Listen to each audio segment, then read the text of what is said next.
As students, right, there was one particular letter of the alphabet that most of us used to dread, and that's the letter F. I'm sure you guessed right. Sometimes it even comes with numbers F1, F2, F3, like function keys on the keyboard, and the higher the number, I don't even know what's even the purpose of F9. So why don't you just put F? Why do you have to put F9? That's to tell the person you failed very well.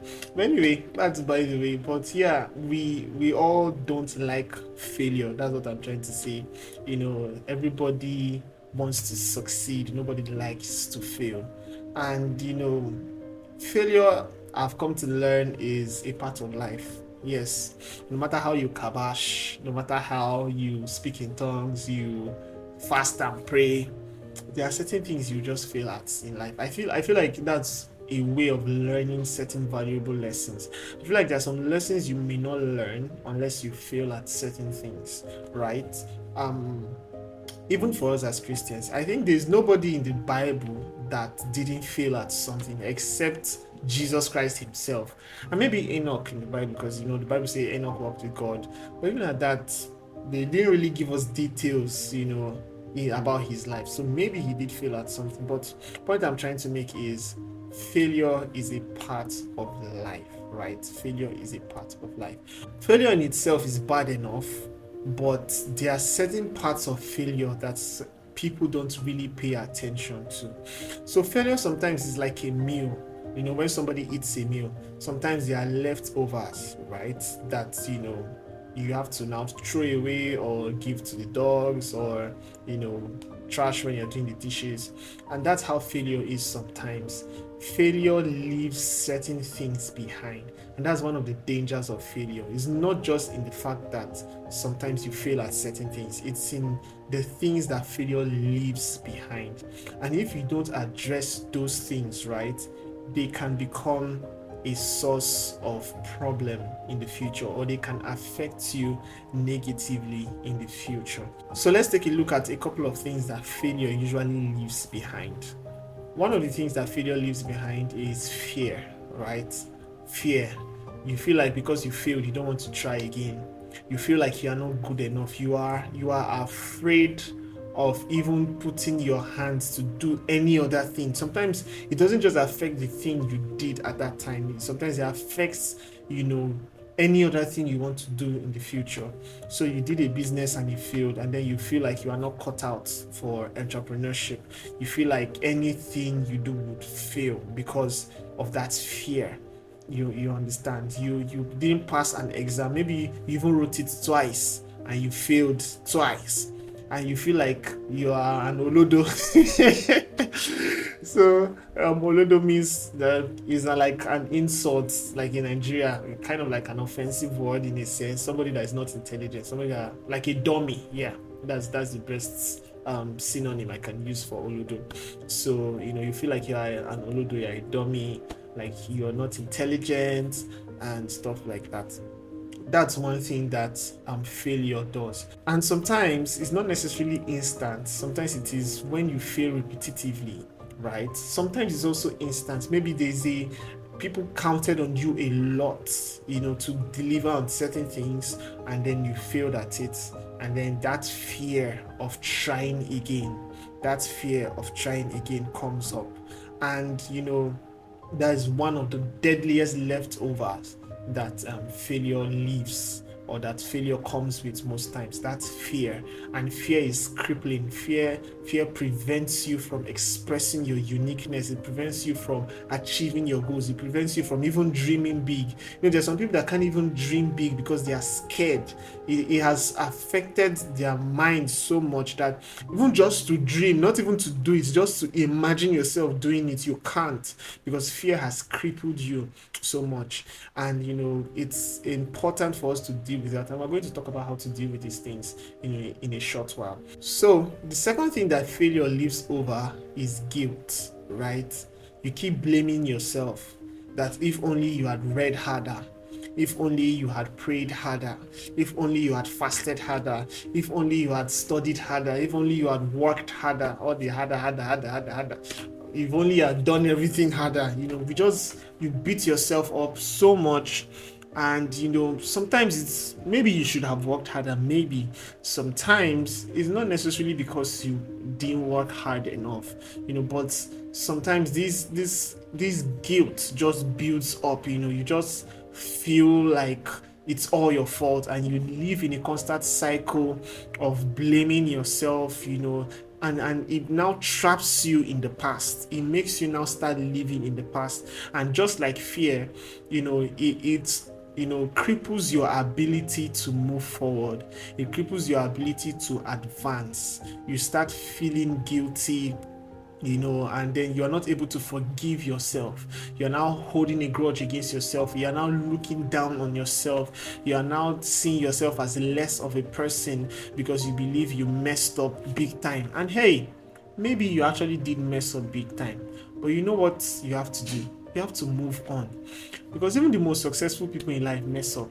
It's part of life. It's part of what happens in life. We mess up. That's why we even need God. If we were so perfect, we would not need God, right? The fact that we are not perfect is one of the reasons why we need God to help us, right? We need the help of the Holy Spirit. That's even one prayer, I feel like every Christian should pray, often. Help me, Lord, help me, Father, help me. But that's by the way. So guilt is one thing that failure leaves behind, and you have to be aware of these things, because awareness is where solutions start from. If you are not aware of a certain problem, you can't even solve it. It will just be there hidden, and you just be causing problem, just being a nuisance somewhere.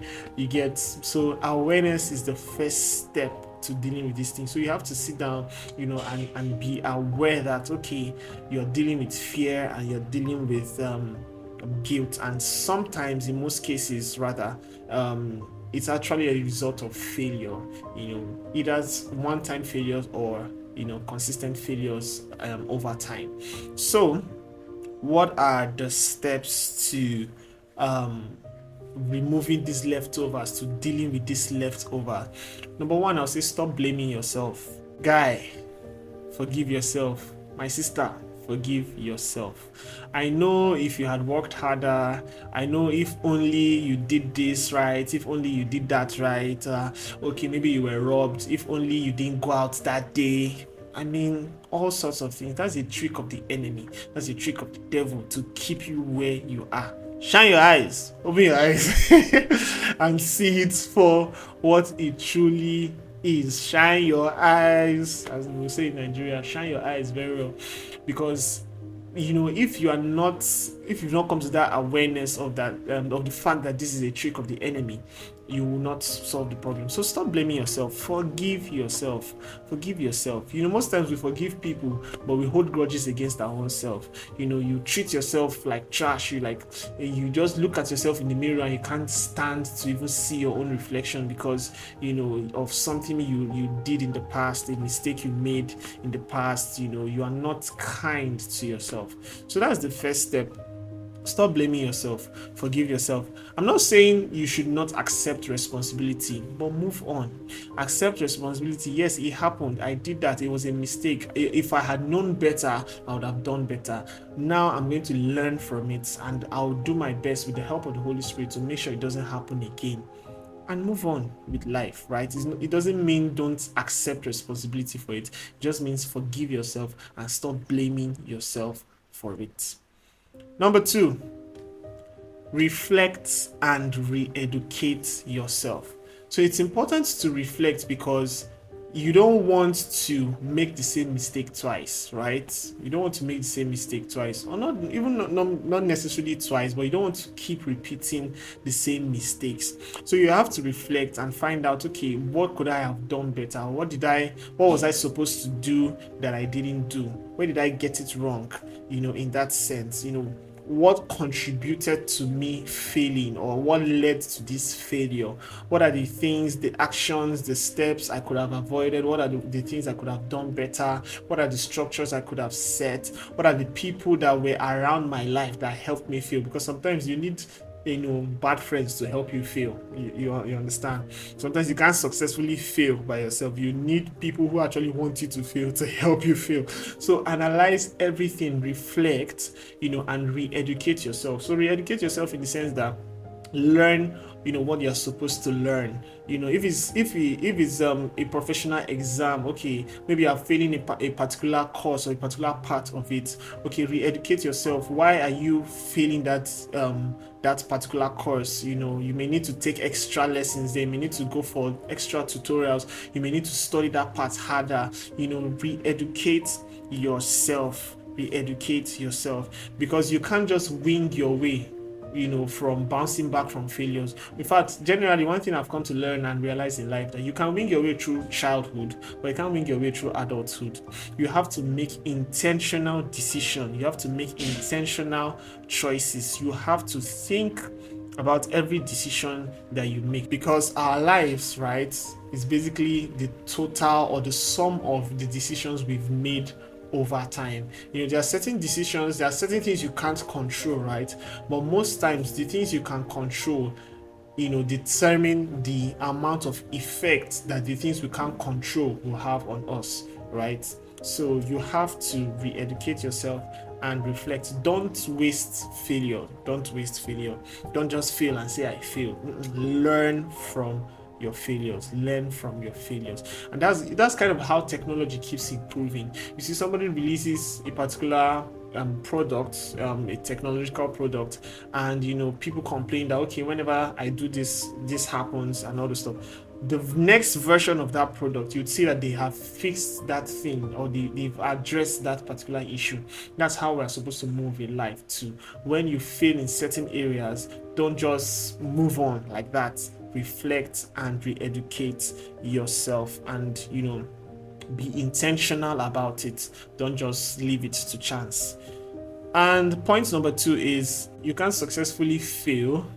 that's an irony, right? Successfully fail. So success and failure in the same sentence. So you can't successfully fail without, the wrong set of friends. So you have to expose yourself to the right environment. So the right environment doesn't necessarily mean your physical environment. It could be a part of it, but your environment in terms of who has access to your mind, because your mind is where the decisions are being made. Your mind basically is the powerhouse of your life. You understand? Is where the things that matter exist. So exposing yourself to the right environment means having the right kind of friends, watching the right kind of movies, listening to the right podcast and the right tapes. Tapes, I don't know who uses tapes these days. Anyway, you get the gist when I say tapes. So listening to the right podcast, listening to sermons that build you up, just giving your mind enough reason to want to succeed. You understand? Not just if you are a student, for instance, and you are always around people who don't go for classes, who don't go for lectures, who don't study, who don't even take their education seriously. No matter how strong you are living at a risk, because there's a high chance that you'll be influenced to join them. Maybe one day you can just decide to not go for lecture and all the stuff. I'm not saying some people are not strong enough to resist that temptation, but hey, it's better you avoid temptation than resist it. The best way to overcome temptation is to avoid it in the first place. So expose yourself to the right environment, have the right kind of friends, have right kind of mentors. Don't have a mentor that talks down on your dreams, that you want to achieve something and they'll be like, are you sure you're not moving too fast? Yes, sometimes you may be moving too fast, maybe, but you have to ensure that they're actually speaking the truth and not trying to stifle your growth or to prevent you from growing more than them. So expose yourself to the right environment, and this would help you to deal with failure leftover. So as you expose yourself to the right environment, as you hear the right things, as you see good examples, it will give you a reason enough to want to try again. It will inspire you to want to succeed. It would even take away the fear, or even if you don't take away the fear completely, to give you the courage to act in spite of the fear and the guilt. And number 3, accept it and move on. It's kind of similar to the first point on stop blaming yourself, but accept it. Stop denying the fact that you messed up. Stop denying the fact that you failed. Accept it.